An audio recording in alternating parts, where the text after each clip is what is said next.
வணக்கம் நண்பர்களே! தினம் ஒரு தகவலுக்காக ஹேமா. செப்டம்பர் 5 தேசிய ஆசிரியர் தினம் கொண்டாடப்படுகிறது. டாக்டர் ராதாகிருஷ்ணன் பிறந்த நாளை ஆசிரியர் தினமாக கொண்டாடப்படுகிறது. டாக்டர் ராதாகிருஷ்ணன் அவர்கள் 1888ஆம் ஆண்டு செப்டம்பர் 5ஆம் தேதி திருவள்ளூர் மாவட்டத்தில் உள்ள சர்வப்பள்ளி என்ற கிராமத்தில் பிறந்தார். அவர் சிறந்த ஆசிரியர், அறிஞர், புகழ்பெற்ற தத்துவ ஞானி மற்றும் சிறந்த கல்வியாளர் ஆவார்.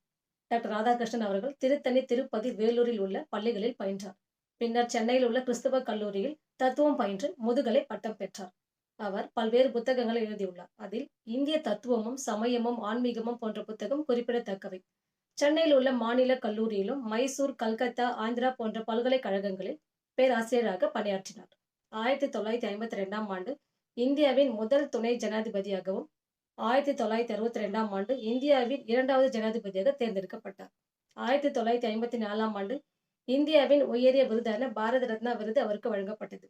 டாக்டர் ராதாகிருஷ்ணன் அவர்கள் தனது பிறந்த நாளை ஆசிரியர் தினமாக கொண்டாட விரும்பினார். அதன்படி செப்டம்பர் 5 ஆசிரியர் தினமாக கொண்டாடப்படுகிறது. 1967ஆம் ஆண்டு முதல் டாக்டர் ராதாகிருஷ்ணன் விருது, நல்லாசிரியர் விருது தமிழக அரசால் வழங்கப்பட்டு வருகிறது. நன்றி.